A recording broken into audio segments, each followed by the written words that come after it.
أعوذ بالله من الشيطان الرجيم بسم الله الرحمن الرحيم السلام عليكم ورحمة الله وبركاته.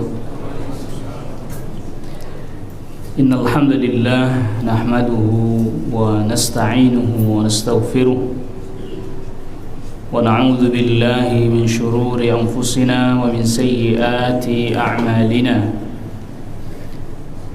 من يهده الله فلا مضل له ومن يضلل فلا هادي له. أشهد أن لا إله إلا الله وحده لا شريك له وأشهد أن محمدًا عبده ورسوله. يا أيها الذين آمنوا اتقوا الله حق تقاته ولا تموتن إلا وأنتم مسلمون. يا أيها الناس اتقوا ربكم الذي خلقكم من نفس واحدة وخلق منها زوجها وبث منهما رجالا كثيرا ونساء واتقوا الله الذي تساءلون به والأرحام إن الله كان عليكم رقيبا. يا أيها الذين آمنوا اتقوا الله وقولوا قولا سديدا يصلح لكم أعمالكم ويغفر لكم ذنوبكم ومن يطع الله ورسوله فقد فاز فوزا عظيما. أما بعد فإن أصدق الحديث كتاب الله وخير الهدي هدي محمد صلى الله عليه وسلم وشر الأمور محدثاتها وكل محدثة بدعة وكل بدعة ضلالة وكل ضلالة في النار. Ikhwatal iman jamaah a'azzakumullah, pembahasan kita pada siang hari ini kita ambilkan dari firman Allah Subhanahu wa taala yang ada di surah Yasin ayat yang ke-82, yaitu qauluhu ta'ala, firman Allah Subhanahu wa ta'ala, innama amruhu idza arada syai'an ay yaqula lahu kun fayakun. Perintah Allah Subhanahu wa ta'ala apabila Allah menghendaki sesuatu, maka Allah hanya cukup mengatakan kun, maka sesuatu yang Allah kehendaki itu pun terjadi. Lihat terjemahannya saya buat agar langsung bisa difahami, karena sebagian orang salah memahaminya. Jadi perkataan Allahnya hanya kun saja, tidak sama fayakunnya, enggak. Apabila Allah menghendaki sesuatu, Allah hanya cukup mengatakan kun, maka sesuatu yang Allah kehendaki itu pun terjadi. Nah, itu terjemahan sudah enak, orang sudah bisa faham. Tapi kalau Allah katakan jadi maka jadilah, bingung orang. Karena ternyata yang Allah katakan berdasarkan ayat ini hanya perkataan kun saja. Jadi apabila Allah menghendaki sesuatu, Allah katakan kun, maka sesuatu yang Allah kehendaki itu pun apa? Terjadi. Ini ayat bukan hanya sekedar dalil, tetapi ayat ini juga menjadi kaidah. Kaidah terkait dengan sifat rububiyahnya Allah Subhanahu wa ta'ala, bahwa sifat rububiyah itu di dalamnya adalah iradah. Kalau berdasarkan ayat ini dengan redaksi iradah, arada. Begitu juga sama yang di surat An-Nahl ayat ke-40 juga sama, menggunakan redaksi aradnahu. kami inginkan atau kami kehendaki. Innama qawluna li syai'in idza aradnahu an naqula lahu kun fayakun. Perkataan kami pada sesuatu yang kami kehendaki hanya cukup mengatakan kun fayakunu, maka sesuatu yang Allah kehendaki itu terjadi. Di sini ada beberapa poin, ada beberapa faedah yang ingin kita catat. Yang pertama, ini berarti Allah Subhanahu wa ta'ala memiliki sifat kehendak. Allah Subhanahu wa ta'ala memiliki sifat apa? Kehendak, iradah. Nah, terkadang Al-Quran menyebutnya dengan masyiah, yaitu kata-kata sya'a. Terkadang menggunakan redaksi masyiah, terkadang menggunakan lafaz arada atau iradah. Di sini yang perlu kita catat bahwa iradah Allah, kehendak Allah Subhanahu wa ta'ala, ada kalanya itu berupa iradah kauniyah. Iradah kauniyah. Yang dimaksud iradah kauniyah itu adalah sesuatu yang Allah kehendaki terjadi, apapun itu, baik, buruk, apakah itu iman, taat, maksiat, kekufuran, kesyirikan, itu terjadi semuanya Allah kehendaki terjadi. Jadi tidak ada yang bisa menghalangi itu, karena memang itu mesti ada, mesti terjadi. Ini kalau orang tanya kekufuran kok ada, orang yang membangkang kok ada, apakah itu kehendak Allah? Ya, itu kehendak Allah. Tetapi iradah kauniyah, artinya segala sesuatu yang terjadi belum tentu Allah meridainya. Allah kehendaki keburukan terjadi, maksiat terjadi, Fir'aun juga ada. Kehendak Allah tidak itu? Kehendak Allah. Tapi ini diistilahkan dengan iradah kauniyah. Dia terjadi di alam ini, di jagat raya ini, tapi Allah tidak meridainya. Dan yang kedua adalah iradah syar'iyah. Iradah syar'iyah. Allah Subhanahu wa ta'ala kehendaki dan Allah Subhanahu wa ta'ala ridai adanya orang-orang yang taat, adanya orang-orang yang salih. Ini semuanya Allah kehendaki juga, tapi syar'iyah. Maknanya syar'iyah, Allah mencintai dan Allah perintahkan. Ini kita harus bisa bedakan, karena kalau kita tidak bisa bedakan, nanti kita jadi keliru dalam memahami. Misalnya contoh, ini firman Allah surat Al-An'am ayat 148. Ini orang musyrik, perkataan orang musyrik. Sayaqulul ladzina asyraku law syaa Allahu ma asyrakna wala abauna wala harramna min syai'. Orang-orang musyrik akan berkata, kalau Allah kehendaki, kami enggak akan berbuat kesyirikan. Bapak kami juga enggak akan berbuat kesyirikan. Kami juga tidak akan mengharamkan apa yang Allah halalkan. Perkataan ini secara zahir benar, tapi yang mereka maksudkan batil. Kenapa maksudnya batil? Karena mereka maksudkan agar supaya kesyirikan yang mereka lakukan itu ya jangan dilarang gitu. Toh ini kehendak Allah juga.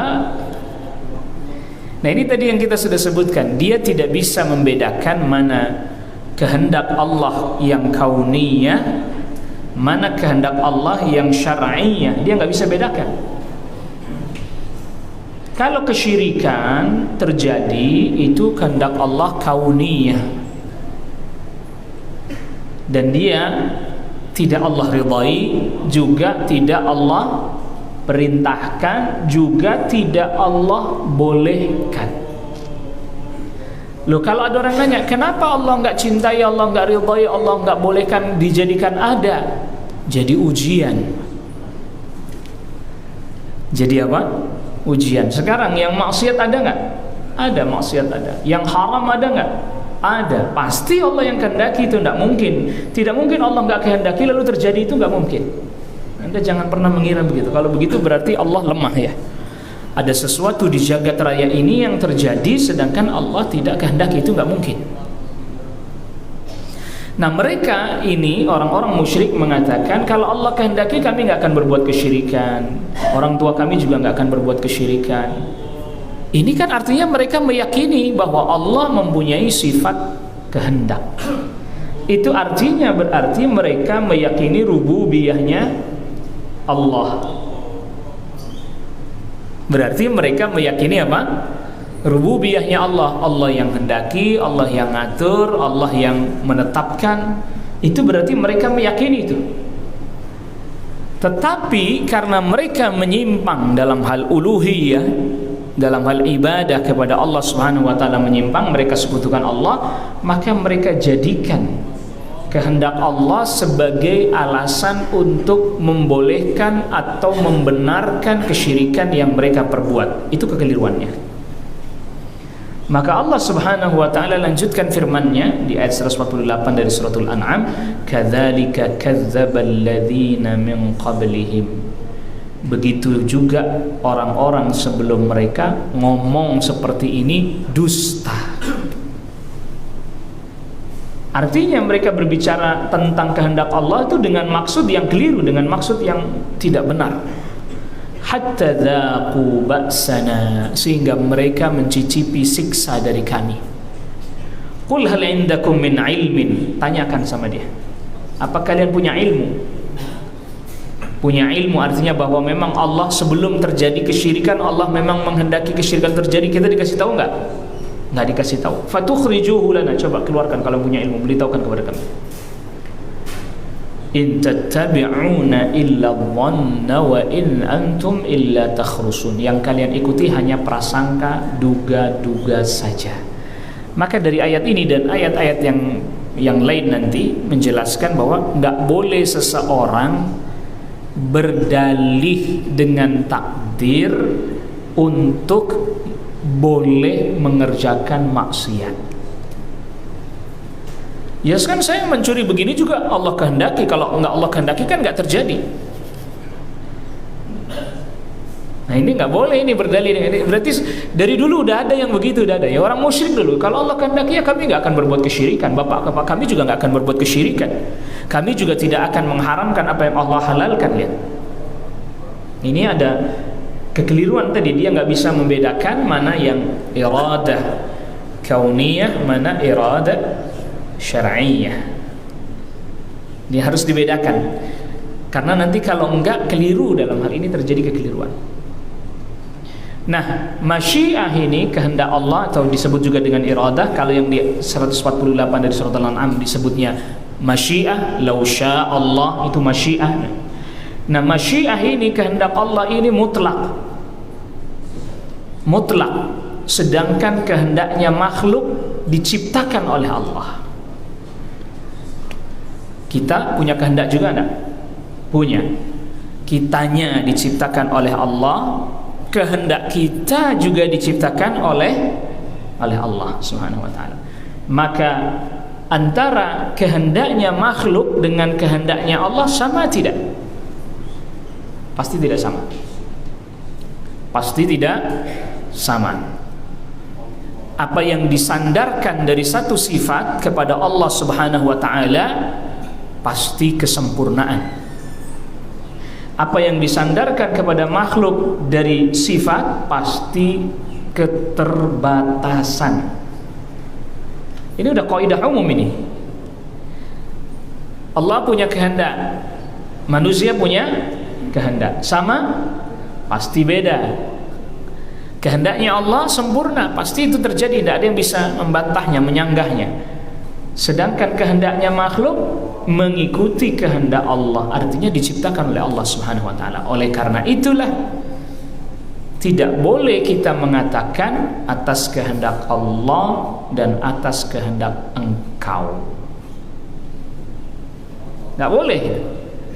Walaupun tidak bermaksud menyamakan kehendak Allah dengan kehendak makhluk. Oleh karena itu, Satu ketika ada seorang Yahudi yang datang kepada Nabi sallallahu alaihi wasallam. Lalu orang Yahudi ini berkata, "Innakum tusyrikun." Hai orang Islam, kalian juga berbuat kesyirikan. Taquluna ma sya'allah wa syi'ta. Kalian mengatakan ma sya'allah wa syi'ta, atas kehendak Allah dan kehendak engkau, kehendak Anda. Wa taquluna, dan kalian katakan wal Ka'bah, demi Ka'bah. Enggak boleh demi Ka'bah. Maka Nabi sallallahu alaihi wasallam pun setelah mendengar itu membenarkan perkataan Yahudi itu. Fa'amarahum Nabi sallallahu alaihi wasallam idza aradu ay yahlifu ay yaqulu wa rabbil Ka'bah. Nabi sallallahu alaihi wasallam pun perintahkan kaum muslimin kalau bersumpah jangan demi Ka'bah, tapi demi Rabbnya Ka'bah. Wa ayyaqulu, dan Nabi perintahkan agar mereka mengucapkan masya Allahu thumma syi'ta. Thumma itu kemudian, ada jeda belakangan, maka berarti kehendak Allah dulu baru kemudian kehendaknya makhluk. Ini yang boleh. Yang pakai wawu dan itu seakan-akan sama, maka ini masuk dalam kriteria syirik kecil qauli. Syirik kecil berupa ucapan. Saya tidak bermaksud, nggak bermaksud syirik kecil. Saya bermaksud syirik besar. Jelas bedanya. Jadi kehendaknya Allah pasti tidak sama dengan kehendaknya makhluk. Dan orang Yahudi, yang menarik sih, orang Yahudi tahu kalau itu kesyirikan kecil. Itu berarti bahwa mereka tahu juga syirik besar. Tetapi sebagaimana kita ketahui bahwa al-Yahudi itu adalah orang yang tahu kebenaran tapi tidak nggak mengamalkannya. Jadi dia mengatakan kepada kaum muslimin, wah kalian berbuat kesyirikan, padahal syirik kecil. Tapi dia sendiri tidak sadar bahwa dirinya telah berbuat syirik besar dengan mengatakan Uzairun ibnullah. Uzair adalah anaknya Allah. Nah, itulah kenapa kita jadi mengerti kenapa nggak boleh mengatakan perkataan masya Allah wa syi'ta. Yang boleh masya Allahu thumma syi'ta. Yang lebih utama masya Allah wahdah, masya Allah aja, nggak pakai thumma, nggak pakai. Sebagaimana hadisnya Al-Imam Ibnu Majah dari At-Tufail, saudara seibu dari Ummul Mukminin Aisyah radhiyallahu anha. Tufail pernah bermimpi bahwa di dalam mimpinya dia mendatangi sekelompok orang Yahudi. Seraya berkata, kata Tufail kepada orang-orang Yahudi, innakum la antumul qaum, kalian akan menjadi kaum yang terbaik. Laula annakum taqulun, kalau kalian tidak mengatakan Uzairun ibnullah, kalau kalian tidak mengatakan Uzair adalah anaknya Allah, kalian akan jadi kaum terbaik. Artinya Yahudi akan menjadi kaum terbaik kalau tidak berbuat kesyirikan. Lalu kemudian orang Yahudi yang balas ini, wa innakum la antumul qaum, kalian juga hai orang Islam akan jadi kaum terbaik. Laula annakum taquluna ma syaa Allahu wa syaa Muhammad, kalau seandainya kalian tidak mengatakan atas kehendak Allah dan atas kehendak Muhammad, pakainya dan. Berarti mereka tahu syirik kecil. Jadi mereka itu ketika dijelaskan, hei kalian berbuat syirik besar, orang Islam juga berbuat kesyirikan, padahal levelnya beda. Itu pun belum dilarang oleh Rasulullah SAW pada saat itu. Ya, jadi perkataan masya Allah wa syaa Muhammad belum dilarang oleh Rasulullah SAW pada saat itu. Begitu juga kata Tufail, dalam mimpinya dia mendatangi sekelompok orang Nasara. Lalu kemudian dia berkata bahwa kalian ini umat terbaik.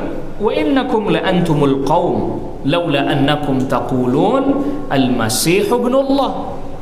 Wahai orang Nasara, kalian pun akan jadi kaum terbaik kalau kalian tidak mengatakan Al-Masih adalah anaknya Allah. An-Nasara juga sama balas, kalian juga akan jadi umat terbaik kalau tidak mengucapkan masya Allah wa syaa Muhammad. Besok harinya Tufail cerita kepada beberapa orang yang dia temui tentang mimpinya, sampai akhirnya dia berjumpa dengan Rasulullah SAW, lalu menceritakan mimpinya kepada Rasulullah SAW. Setelah mendengar mimpinya itu, Rasulullah SAW berdiri, mungkin kalau kayak kita ini naik mimbar, lalu kemudian beliau mengatakan, amma ba'du fa inna Tufailan ra'a ru'ya akhbara biha man akhbara minkum. Tufail bermimpi dan telah memberitahukan kepada sebagian kalian. Wa innakum qultum kalimatan kana yamna'uni kadza wa kadza an anhakum anha. Dan kalian mengatakan perkataan-perkataan yang saya enggan untuk melarangnya karena belum ada perintah dari Allah untuk melarang. Tapi karena ini sudah ada mimpi dan ini mimpi dibenarkan oleh Rasulullah SAW, mimpinya sahabat dibenarkan oleh Rasulullah SAW, maka itu berarti menjadi hujjah bagi Rasul untuk melarang. Maka Rasul katakan, maka jangan kalian katakan Masya Allah wa sya'a Muhammad, walakin qulu Masya Allah wahdah. Jangan katakan Masya Allah wa sya'a Muhammad, cukup katakan Masya Allah wahdah, Masya Allah aja. Jadi jelas di sini. Kita punya kehendak, tapi kehendak kita diciptakan oleh Allah dan terbatas. Pokoknya semua yang diciptakan oleh Allah terbatas. Pandangan mata kita terbatas, pendengaran kita terbatas, semuanya terbatas. Kehendak kita juga apa? Terbatas. Karena kadang kita menghendaki begini, nggak taunya yang terjadi gimana? Nah, nggak seperti yang kita kehendaki.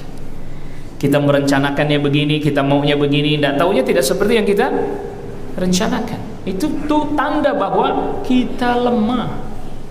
Semua makhluk lemah. Ya, itu tanda, itu bukti bahwa kita semuanya ini lemah, nggak punya kekuatan apa-apa. Maka Allah Subhanahu wa taala katakan, firmankan di surat Al-Insan ayat yang ke-30, "Wa ma tasyauna illa ayyasha Allah." Sebenarnya hakikatnya tidaklah kalian memiliki kehendak kecuali Allah kehendaki. Artinya kehendak yang kita mau nggak akan terjadi kalau Allah tidak kehendaki. Nah, ini terkait dengan masyiah, dan masyiah ini termasuk bagian yang harus wajib diyakini dalam masalah takdir, masalah qadar. Yang pertama, masalah qadar itu yang harus diimani ilmu, bahwa Allah Subhanahu wa taala telah mengetahui semua makhluknya sebelum makhluknya ada. Ini harus dicatat, karena nanti siapa orang yang mengingkari ilmunya Allah ini, dia sama saja mengingkari rububiyahnya Allah. Jadi sebelum makhluk ada, Allah sudah ketahui semuanya.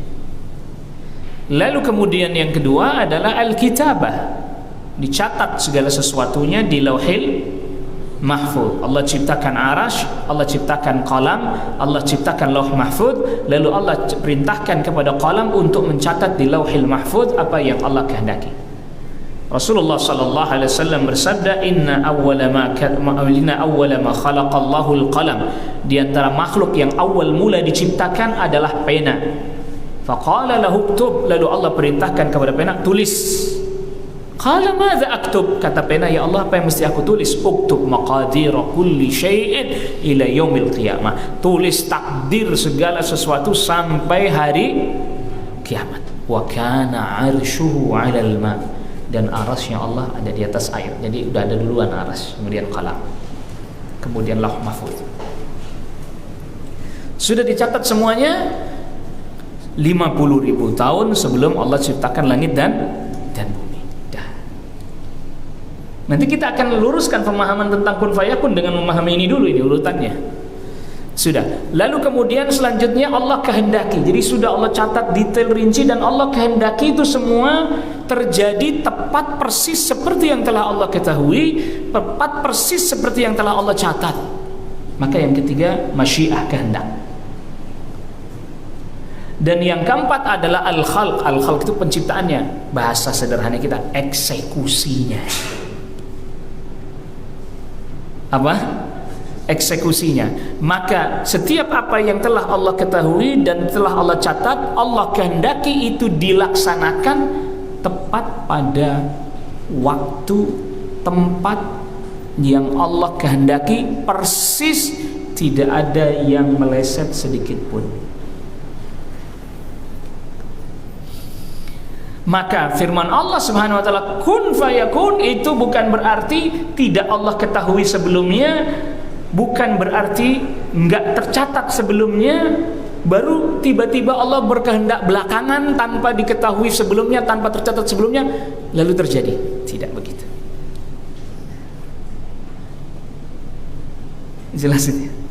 Maka qudratullah, kuasa Allah tidak bisa kita katakan mendadak seperti tahu bulat. Nggak bisa. Ini kadang kita kan memahaminya, apabila Allah menghendaki sesuatu, Allah katakan kun, itu seolah-olah menurut kita apa? Mendadak. Tidak. Itu sudah telah Allah ketahui sebelumnya, sudah Allah catat sebelumnya, dan telah Allah kehendaki, lalu kemudian tereksekusi pada saat yang Allah telah ketahui, Allah telah catat, dan Allah kehendaki. Tidak ada yang meleset sedikit pun. Maka sampai di sini ada istilah yang agak sulit sedikit, tapi tetap kita akan jelaskan. Maka ini istilahnya sebagian para ulama, ada yang meridhoi, ada yang enggak ridhoi, artinya setuju enggak, ada yang setuju. Berarti ilmunya Allah qadim, ilmunya Allah dari dulu dah. Allah telah mengetahui dari dulu, sebelum apa? Sebelum apa? Makhluk ada. Kemudian apa yang Allah perintahkan untuk dicatat juga sudah ada dari dulu. Lalu kehendak Allah itu tadi, dari apa yang sudah diketahui, ini tentu di dalamnya ada kehendak Allah. Tapi eksekusinya bertahap.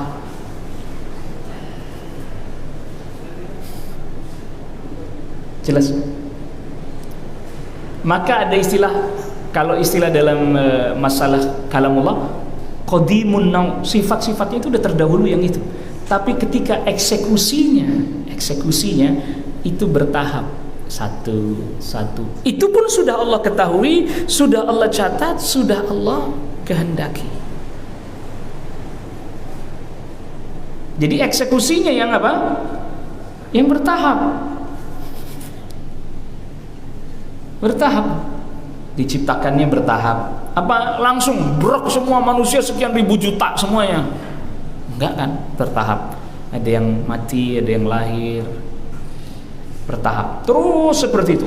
Kulla yaumin huwa fi sya'an. Ini maksudnya yang ini, bukan berarti ilmunya Allah berubah-ubah, catatan di Lauhil Mahfuz berubah-ubah. Bukan itunya. Yang dimaksud kulla yaumin huwa fi sya'an, setiap hari Allah dalam satu keadaan. Artinya ini dalam melaksanakan apa yang Allah kehendaki, yang Allah telah ketahui dan telah Allah catat ini, setahap-setahap itu pun sudah Allah ketahui dan sudah Allah catat dan sudah Allah kehendaki.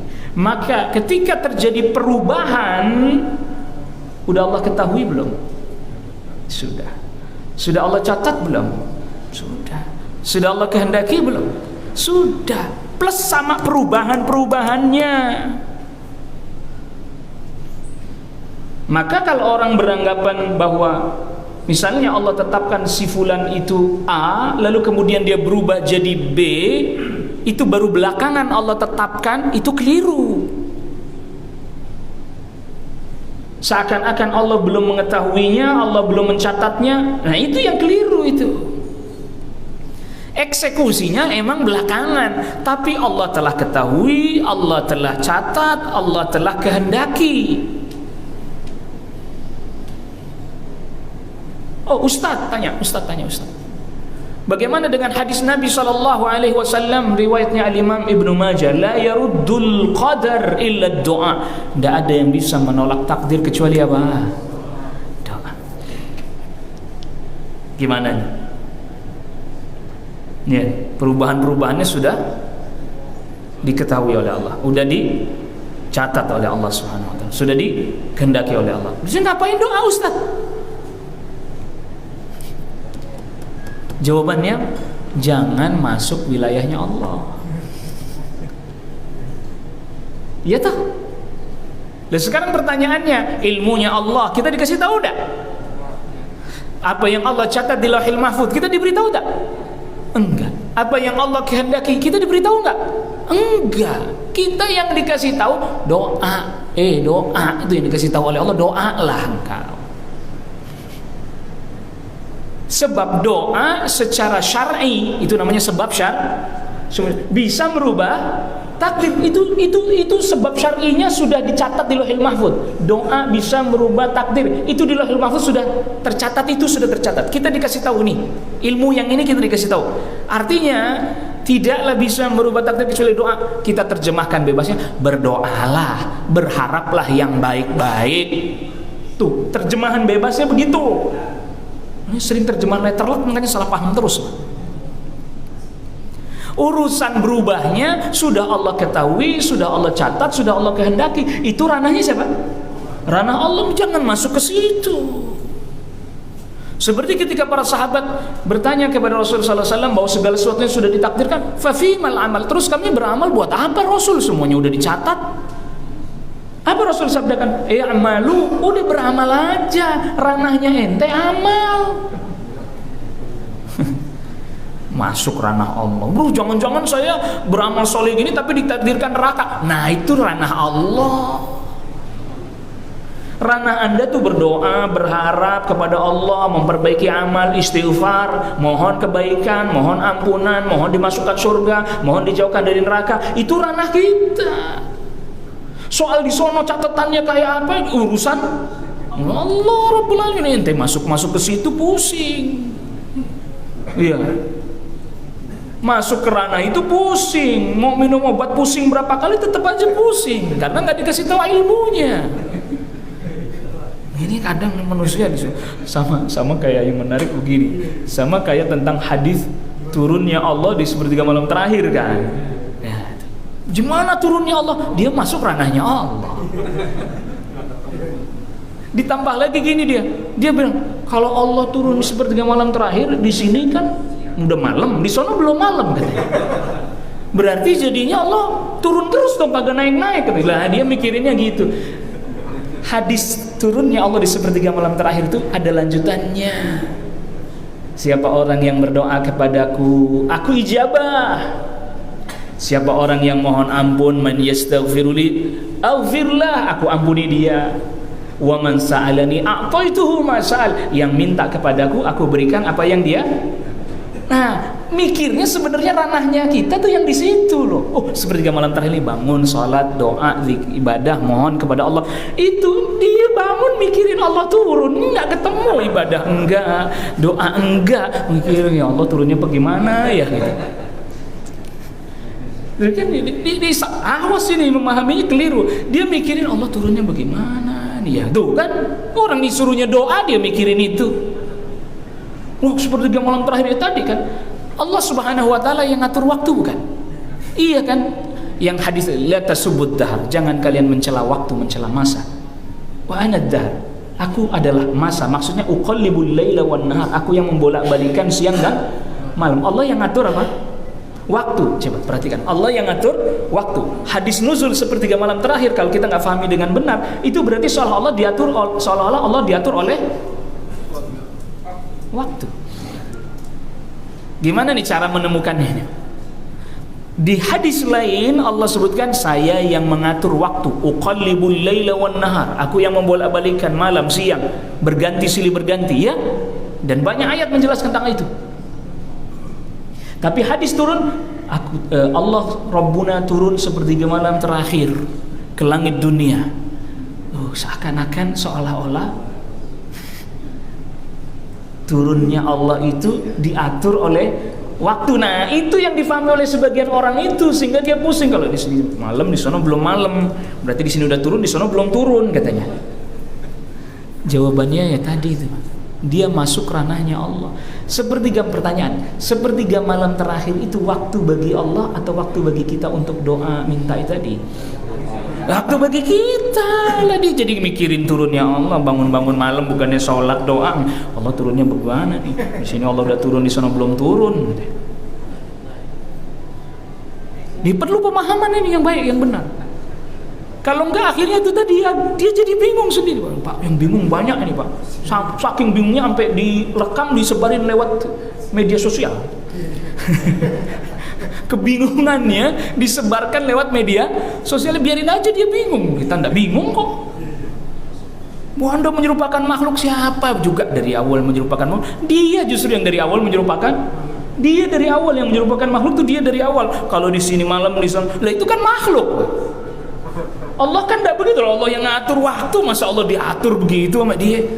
Berarti di Indonesia Allah udah turun, di Amerika belum karena masih siang katanya. Lah, masa Allah mau diatur dengan teritori Indonesia Amerika kecil banget atau bumi, langit, bumi seisinya, bahkan kalau perlu sampai langit 7 seisinya di tangan Allah cuma seperti satu titik gitu, Pak.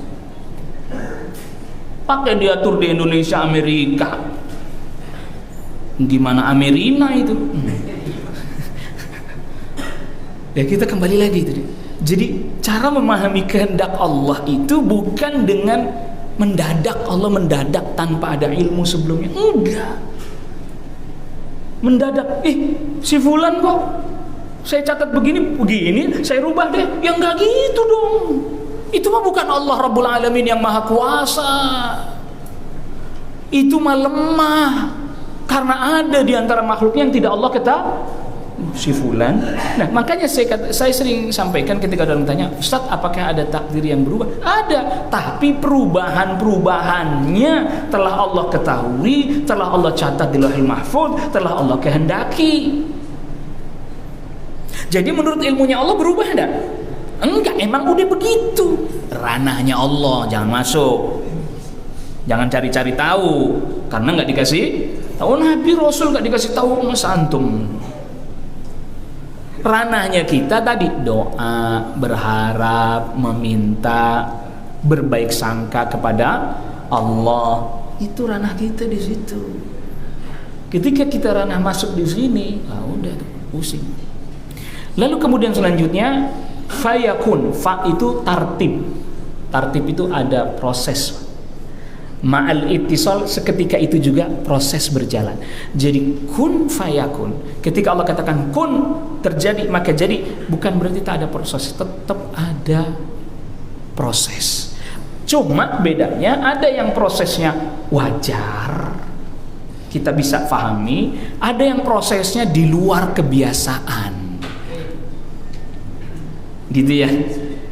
Kayak misalnya Allah kehendaki si fulan, misalnya dia lahir dari bapak yang namanya A, B, ibunya namanya B, ketemu, nikah sebagaimana suami istri, lalu kemudian hamil. Itu proses yang apa? Wajar. Itu juga masuk kun aja. Kalau enggak ya enggak jadi. Tapi ada yang prosesnya memang ya luar biasa, seperti Nabiullah Isa alaihissalam. Prosesnya luar biasa. Tiba-tiba malaikat datang kasih tahu sama Maryam, saya diutus oleh Allah untuk memberitahukan kepada Anda bahwa Anda akan punya anak. Loh, gimana saya punya anak sedangkan saya belum pernah disentuh laki-laki manapun? Tuh, ya bagi Allah itu mudah. Kalau Allah katakan kun, udah langsung janin ada di dalam perutnya Maryam. Nggak tahu dari mana tuh sumbernya, kayak mana masuknya itu. Kalau istilah kedokterannya nggak ada koitus. Yang paham alhamdulillah, yang enggak tanya sama yang paham. Tapi tetap Nabi Isa di dalam rahim ibundanya tetap berproses kan? Berproses, tetap berproses lahir. Tidak lantas kun tiba-tiba tek, Isa muncul nongol itu. Berproses. Nggak usah begitu. Jauh ke atas misalnya Nabiullah Adam alaihissalam, Nabi Adam alaihissalam juga sama Allah katakan kun, tapi berproses lah. Ini lah. Berproses lah. Pernah baca hadis-hadis atau tafsirnya Al-Imam Al-Hafidz Ibnu Katsir ketika menafsiri firman Allah, wa idz qala rabbuka lil malaikati inni ja'ilun fil ardi khalifah. Didatangkan hadis-hadis oleh Al-Imam Al-Hafidz Ibnu Katsir yang menyebutkan prosesnya. Allah Subhanahu wa taala ambil berbagai macam tanah yang ada di bumi, dicampur dengan air sampai jadi kayak lumpur gitu. Ya, tanah lempung ya, lumpur, lalu kemudian dibentuk seperti tembikar. Tahu tembikar ya? Sudah gitu lalu ditiupkan roh. Tetap proses enggak itu? Proses. Tapi Allah tetap sebutkan itu kun fayakun. Di dalam surah Ali Imran ayat ke-59 Allah Subhanahu wa taala berfirman, "Inna mathala Isa indallahi kamathali Adam." Sesungguhnya perumpamaannya Nabi Isa di sisi Allah sama seperti Adam. Artinya sama-sama itu atas kuasa Allah. Khalaqahu min turabin. Allah ciptakan Adam dari tanah. Tsumma qala lahu kun fayakun. Tetap prosesnya ada. Lalu kemudian Allah perintahkan tiupkan ruh, jadi sudah. Dan ketika dimasukkan ruh, ditiupkan ruh, kan tadinya tembikar itu bahasa kitanya patung, Pak, patung dibuat dari tanah liat. Tahu patung kan? Itu mengapa haram bikin patung? Itu kenapa haram apa? Bikin patung, menyerupai ciptaan Allah. Patung dari tanah liat dibentuk. Nabi Adam kayak gitu, ditiupkan ruh langsung jadi manusia, nggak lagi patung, berubah. Nah di situ perubahan drastisnya yang di situ, perubahan drastisnya yang kita nggak bisa masuk di akal kita itu. Dari tanah, patung tanah dibiarin kering, patung ditiupkan ruh, hidup, daging, nggak lagi tanah dicongkel gini pecah, itu nggak lagi. Allahu Akbar. Itu yang susah dinalar. Gimana dari tanah liat berubah jadi kulit, daging, segala macam, bisa ngomong, bisa ini. Patung nggak bisa. Makanya itu dilarang bikin patung, itu diantara sebabnya. Menyerupai ciptaan Allah Rabbul Alamin. Maka jangan pernah kita ngira bahwa kalau kun fayakun itu treng, apa bahasa orang sekarangnya, simsalabim abrakadabra, jreng. Allah Rabbul Alamin bukan tidak mampu. Allah Rabbul Alamin bukan berarti tidak mampu melakukan hal itu, bukan. Tapi Allah Rabbul Alamin hendak mengajarkan kepada manusia semua ada proses. Memang ada yang tidak melalui proses yang rumit-rumit, tapi terbilang sedikit. Yang seperti Nabi Isa kan cuma Nabi Isa alaihissalam. Yang kayak Nabi Adam hanya Nabi Adam. Apa yang lainnya seperti itu? Enggak. Allah Rabbul Alamin jadikan sistemnya, reproduksi segala macam, sistem, orang ngikutin sistem itu semua. Ada memang satu dua yang Allah jadikan keluar dari sistem yang umum itu, agar kita tahu bahwa Allah Maha Kuasa untuk menjadikan yang keluar. Tapi Allah juga Maha Kuasa menetapkan aturan di alam ini namanya sunnah kauniyah tadi. Aturan di alam ini yang semuanya nggak bisa keluar dari aturan tersebut. Yang namanya manusia itu nggak bisa terbang, itu sunnah kauniyah. Sunnah kauniyah itu udah ketetapannya. Makanya para nabi, para rasul ada dapat di para nabi, para rasul terbang segala macam, nggak ada. Kalau tahu ada kejadian mukjizat pun itu sering apa jarang. Bagi Nabi SAW jarang sekali terjadi itu mukjizat, karena mukjizat yang terbesar adalah Al-Quran, bukan keanehan-keanehan itu. Makanya sampai Allah Subhanahu wa taala ingatkan kepada Nabi sallallahu alaihi wasallam bahwa apa yang diturunkan kepada Nabi sallallahu alaihi wasallam berupa Al-Qur'an itu jauh lebih menakjubkan, bahkan melebihi Ashabul Kahfi sekalipun. Kisahnya Ashabul Kahfi kan menakjubkan. 7 pemuda tidur di dalam goa selama 309 tahun. Hidup, bangun, hidup, Pak, bangun, hidup. Iya. Tapi apa Allah Subhanahu wa taala sebutkan? Apa yang diturunkan kepada Nabi sallallahu alaihi wasallam berupa Al-Qur'an itu jauh lebih menakjubkan dibandingkan kisahnya Ashabul Kahfi. Makanya permulaannya suratul Kahfi Allah sebut tentang turunnya Al-Qur'an. Alhamdulillahilladzi anzala ala 'abdihi al-kitaba wa lam yaj'al lahu 'iwaja. Segala puji bagi Allah yang menurunkan kepada hambanya Al-Qur'an dan tidak dijadikan bengkok di dalamnya. Nanti beberapa ayat setelahnya Allah firmankan, am hasibta anna ashabal kahfi warraqim kanu min ayatina ajaba. Apakah engkau kira, wahai Rasul, apakah engkau mengira bahwa kisahnya ashabul kahfi dan raqim, raqim itu yang lebih kuat tafsirnya itu batu yang di depan goa yang di situ tertulis nama dan kisahnya ashabul kahfi. Apakah kau kira mereka adalah termasuk tanda-tanda kebesaran kami yang menakjubkan? Jawabannya tidak, karena jauh lebih menakjubkan apa yang Allah turunkan kepada Rasul sallallahu alaihi wasallam, yaitu apa? Al-Qur'an. Dan itu semua juga Allah telah kehendaki, sudah Allah catat juga sudah Allah kehendaki semuanya, termasuk Al-Quran tuh jumlahnya sekian, ayatnya sudah semuanya. Iya, sudah semuanya. Pasti terjadi. Hari ini juga begitu, terjadi ini, terjadi itu, semuanya Allah kehendaki, Allah tetapkan, Allah telah ketahui jauh sebelum makhluk ada. Allah sudah tulis, sudah catat, juga telah Allah kehendaki itu semua. Nah, tinggal ini diciptakannya, dieksekusinya sesuai dengan waktu-waktu yang telah Allah tetapkan. Silih berganti. Habis ini nanti gini, habis ini. Dan itu tidak sedikit pun merepotkan Allah Rabbul Alamin. Nggak repot. Iya, nggak repot. Nyiptain ini itu di negeri lain terjadi satu kejadian, di negeri ini terjadi kejadian, di negeri lain lagi kejadian lagi yang aneh, berbeda lagi. Nggak repot, nggak bingung, nggak kelabakan, nggak. Wala ya'uduhu hifdzuhuma wa huwal aliyyul azim. Nggak berat, nggak kewalahan Allah menjaga, mengatur, mengawasi makhluknya yang besar-besar aja. Matahari, bulan, planet-planet, bintang-bintang, nggak kewalahan yang besar-besar. Apalagi yang kecil-kecil gini, ini makin nggak kewalahan lagi. Apalagi cuma ngasih rezeki makhluk kecil-kecil gini ini. Ikan yang besar-besar di lautan tuh nggak ada yang nggak dapat rezeki.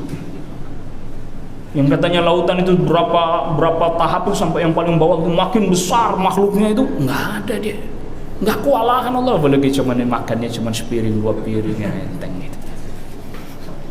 Ya paling butuhnya berapa sih kan? Makanya kalau kita mikirin kebutuhan cuma berapa, cuman kalau mikirin kemauan, nah ini yang susah lah itu. Makanya kita itu kemauannya yang banyak, itu tuh angan-angannya yang panjang gitu itu. Kalau cuman butuhnya mas piring, 2 piring, sesuap 2 suap kenyang, udah selesai kan sholat dah. Tapi kalau sudah mikirin kemauan, nah, mau ini, mau itu, mau ini, udah sudah. Banyak lah itu, udah banyak. Makanya sampai Rasul sallallahu alaihi wasallam sebutkan angan-angan kita itu ngelebihin ajal kita. Iya, umurnya ditakar berapa, keinginannya ngelebihin dari umurnya tuh Pak. Keinginannya, maksudnya keinginan itu angan-angannya ngelebihin dari umurnya. Kalau angan-angan yang baik, beramal soleh boleh, begitu. Tapi kalau angan-angan urusan dunianya, wah ini belum punya ini, belum punya itu, belum dapat ini, belum punya itu, rumah baru 1, istri baru 1, itu panjang itu. Ya maka Allah Rabbul Alamin, apa yang terjadi pasti itu Allah, yang Allah kehendaki pasti terjadi. Dan nggak ada yang bisa membantah itu. Tidak ada yang bisa membantahnya, tidak ada yang bisa menggugatnya, tidak ada yang bisa merubahnya. Dan itu bukti bahwa Allah Rabbul Alamin. Nah berarti kalau begitu, ini kita geser. Kali ini kita kan bicara tadi rububiyah, sekarang geser bicara uluhiyahnya, Pak. Kalau mengijabah doa, itu kan berarti sudah Allah ketahui, sudah Allah catat segala macam, sudah kan. Itu kan berarti hak mutlak Allah ya. Sekarang siapa yang bisa mengganggu gugat ini? Coba pertanyaannya sederhana, siapa? Makhluk mana yang bisa mengganggu apa yang telah Allah ketahui, apa yang telah Allah catat? Siapa? Gak ada. Para nabi, para rasul aja gak bisa, malaikat gak bisa. Apalagi cuma orang saleh yang di bawah ini. Nah, ya kami kan berdoa kepada Allah lewat orang saleh yang sudah wafat ini karena biar cepat diijabah. Loh dia perannya apa? Sehingga Allah Subhanahu wa taala jadi mau mempercepat ijabah. Apa dia perannya? Apa dia memiliki ilmu seperti ilmunya Allah, telah mengetahui bahwa apa yang Allah tetapkan dahulu dia tahu? Nggak tahu. Apa yang telah Allah catat di Lauhul Mahfuz dia tahu? Nggak tahu. Jadi terus gimana Anda?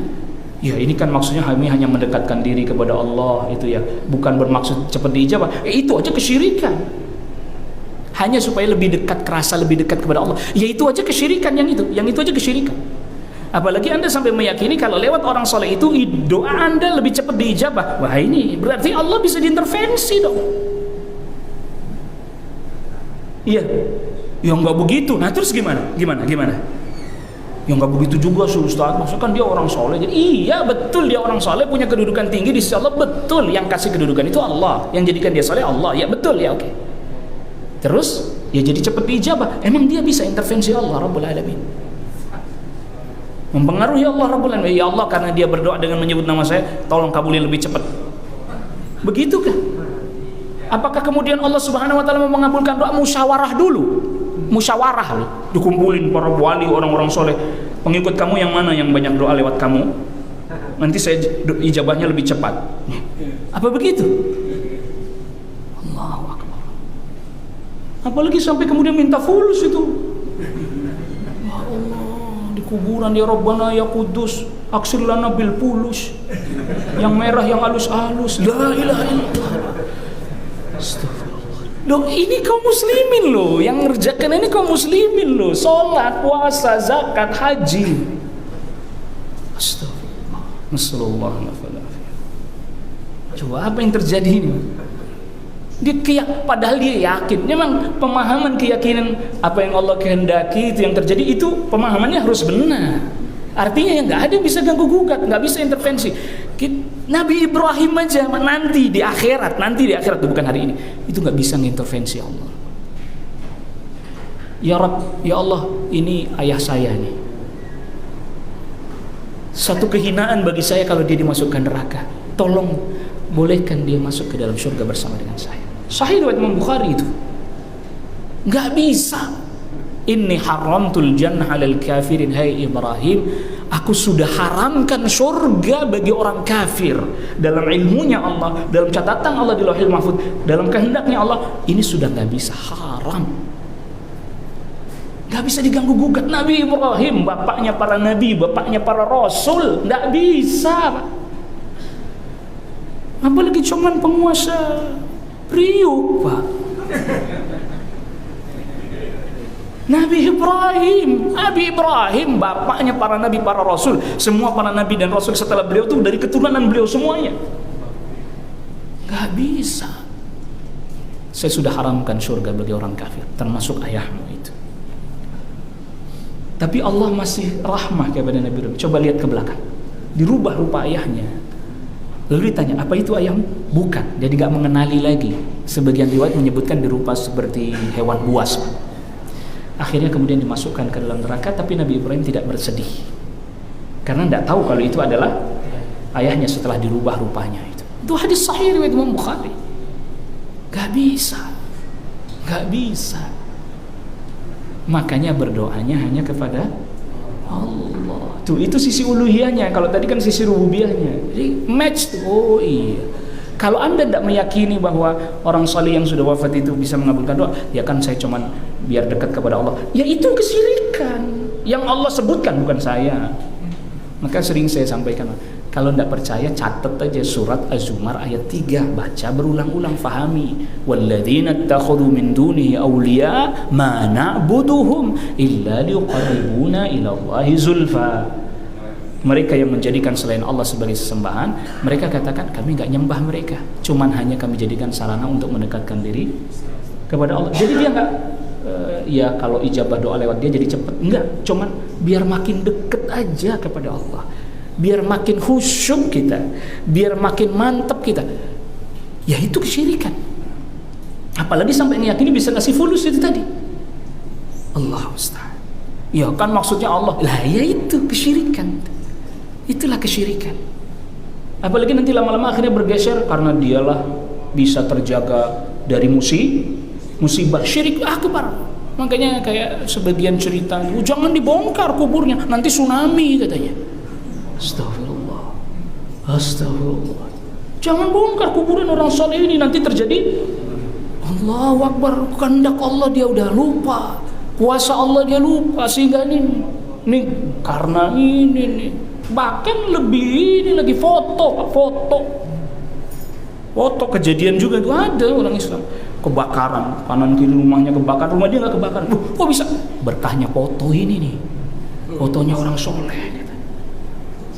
Lah terus kehendak Allah di mana? Kuasa Allah di mana buat dia itu? Nih gara-gara saya pajang foto orang soleh ini berkah katanya.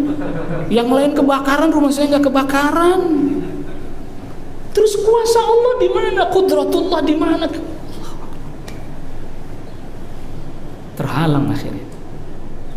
Makanya cerita aneh-aneh di dalam Al-Quran mukjizat tuh ada, tapi nggak dominan, Pak. Yang dominan cerita tentang kuasa Allah, nama Allah, sifat Allah. Ini kita nih makanya kalau sering kali diceritain yang aneh-aneh, keanehan manusia, ya bisa terhalang sedikit demi sedikit, kebesaran Allah terkikis sedikit demi sedikit dari hati kita. Sehingga ketika dalam keadaan sulit yang teringat, iya dulu pernah dengar ceritanya wali fulan hebat begini, makanya ya saya datengin kuburannya deh. Terhalang deh dari kebesaran Allah. Padahal Al-Quran lebih banyak cerita tentang sifat Allah, nama-nama Allah, perbuatan Allah, keagungan Allah, kebesaran Allah. Ada mukjizat tapi tidak terlampau banyak. Itu pun dijelaskan agar kita kembali kepada Allahnya, bukan fokus sama orangnya, apalagi sama tongkatnya. Nabi Musa alaihissalam kan tongkat itu. Sampai sekarang tuh ada yang saya pernah dapati orang bilang, mau ngapain? Mau cari tongkatnya Nabi Musa, Pak Ustadz, buat apaan sih? Cari tongkatnya Nabi Musa, buat apaan? Mau belah laut mana dia? Allahu Akbar, aneh-aneh aja ini. Wiridan kenceng puasa ngapain? Mau cari tongkatnya Nabi Musa katanya. Nah, di mana nyarinya tuh tongkat? La ilaha illallah. Akhirnya hatinya malah tertuju kepada makhluk. Padahal mukjizat itu agar manusia kembali hatinya kepada Allah Rabbul Alamin. Wallahu a'lam. Ini yang bisa kita bahas pada pertemuan kali ini. Wassallallahu ala nabiyyina Muhammadin wa alihi washabbihi wa sallama tasliman katsira. Ada pertanyaan ya? Oh ada. Fadhil, silakan. Jadi kalau doa itu bisa melakukan dia berpikir apa-apa,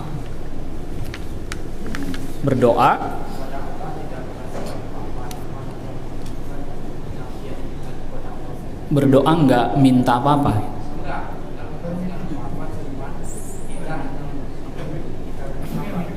Oh iya. Jadi doa itu memang ibadah, Pak. Doa itu ibadah, baik itu yang permintaan ataupun yang tidak ada permintaannya.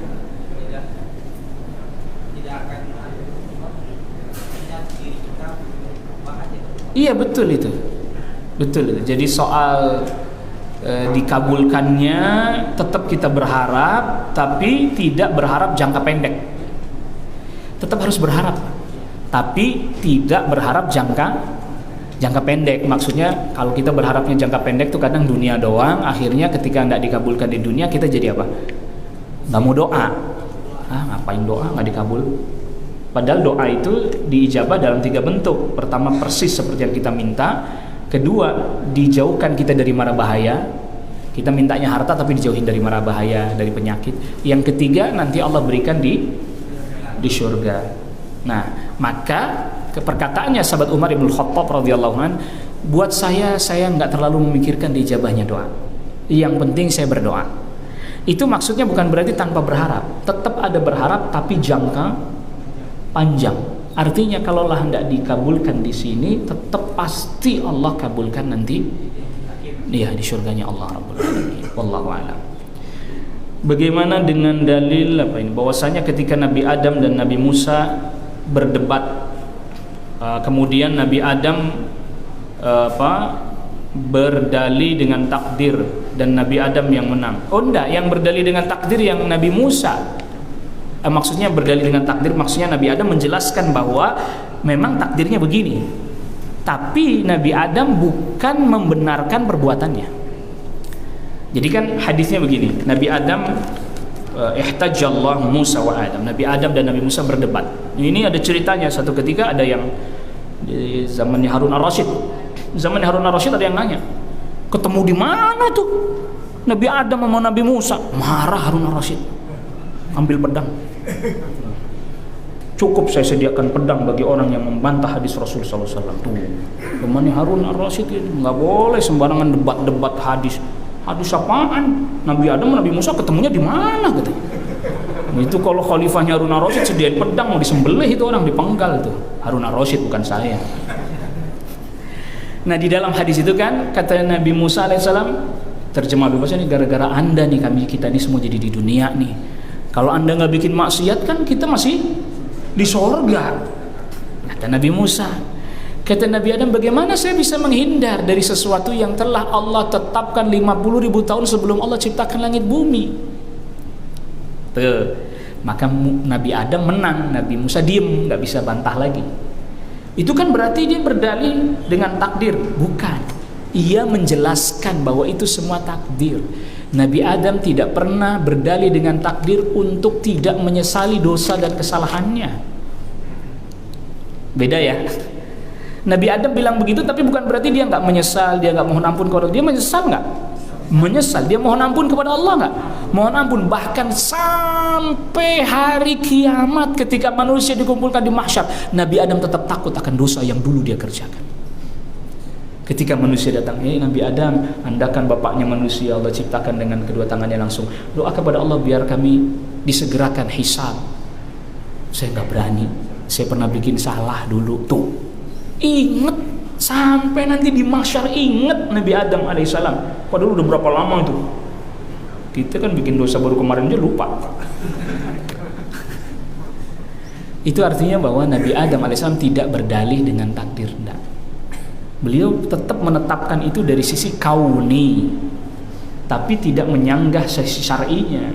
Kalau yang salah itu dia membenarkan maksiatnya. Misalnya mencuri gini kan takdir dari Allah, jadi ya mencuri aja lagi itu yang salah.